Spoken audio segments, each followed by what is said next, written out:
Verse 9. He entered his headquarters again and said to Jesus, "Where are you from?" But Jesus gave him no answer. So after they said, "No, we need to get rid of Jesus." Why? Because he called himself the Son of God.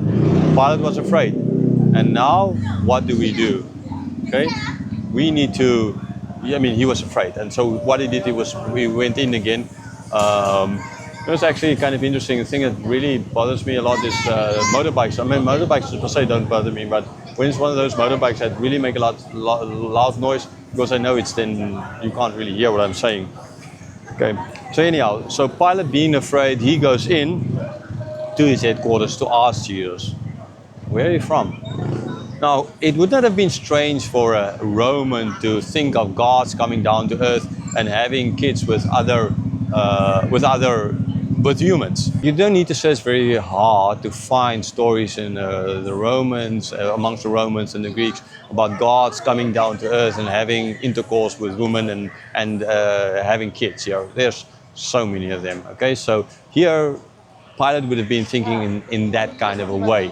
Okay, it's one of these, our pantheon of gods. One of them came down. So which one is this now? Another Hercules, for example, has been standing here. And man, the moment I turn my back, he's going to destroy me. And this is a lot worse than, did he believe? Was he more atheist in the sense that he didn't really believe in all these gods?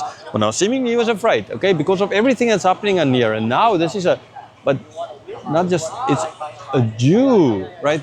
In whose culture this was a lot more in their culture it was an acceptable fact. I don't know, just another one. But for the Jews, this was not the norm.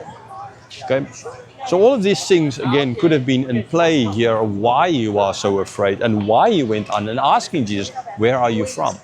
Okay, where are you ultimately from? What did Jesus do? He kept quiet. Like I already said, Jesus gave his life. They didn't take his life. He just said, "I'm giving it." They're not taking it. Explain to you that so many times how could we have gotten out of this, but he did not decide. He decided to not get it because he was giving his life. So no answer, not justifying himself, no answer. He told the other people, he told the Jews so many times, "I'm from heaven," right? The Father is God's my Father kind of idea. But here, totally quiet. Because he's a Gentile? No. Verse 10. So Pilate said to him, "You will not speak to me? Do you not know that I have authority to release you and authority to crucify you?" Like, but you keeping quiet. You're not answering me? Don't you know who the heck I am? I can let you go, right?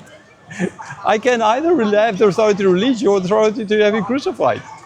Don't you understand? Knowing.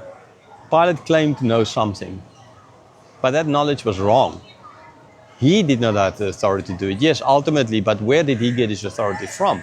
Not from himself, not because of who he is. He knew his authority, just even on a political level, wasn't very thin ice, right? Soon he is going to be given a cup filled with poison and drink and forced to commit suicide, basically, right? Basically executed.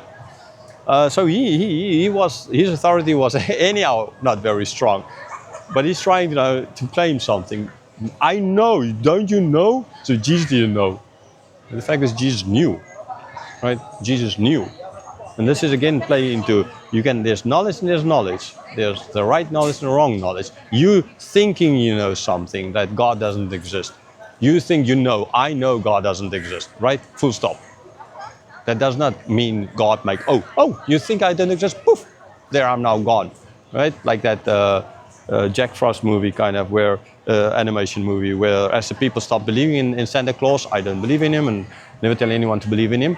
As that moment, like as less people believe in him, the lights went out until no one believes, and it's like as if he stops existing. Nah, man, every person on this planet can say God doesn't exist. It's not going to make God stop existing, okay? So you're knowing or claiming to know something. I read the book as well today about logic. Right, I would say the problem is actually, it's not about logic, it's actually against new atheists. Finished it last night on the bus. Okay, so how this guy said that the problem is we think we know, but when we aim, we don't know actually. Okay, we think we know it all, but when we don't, I'm not quoting correctly here, I'm just paraphrasing what this guy wrote, basically the idea of we think we know, but when we actually don't know. Okay. But yeah, like Pilate here, he thinks he knows, but he actually doesn't know. You need to know the truth. How do you know the truth? By knowing Jesus. I am the way, the truth, and life. So stop claiming things. The only way to know the truth is to know Jesus. So atheists, sorry guys, but you actually don't know the truth. Because you can't know the truth. If you don't know Jesus, you can't know the truth. You can't be a true scientist if you don't know Jesus. That's just that. Yes, by the God's general grace, scientists, non-believing scientists can come up with lots of things. Okay, but understanding ultimately essence of everything, that you can only know when you know the truth, and that is Jesus.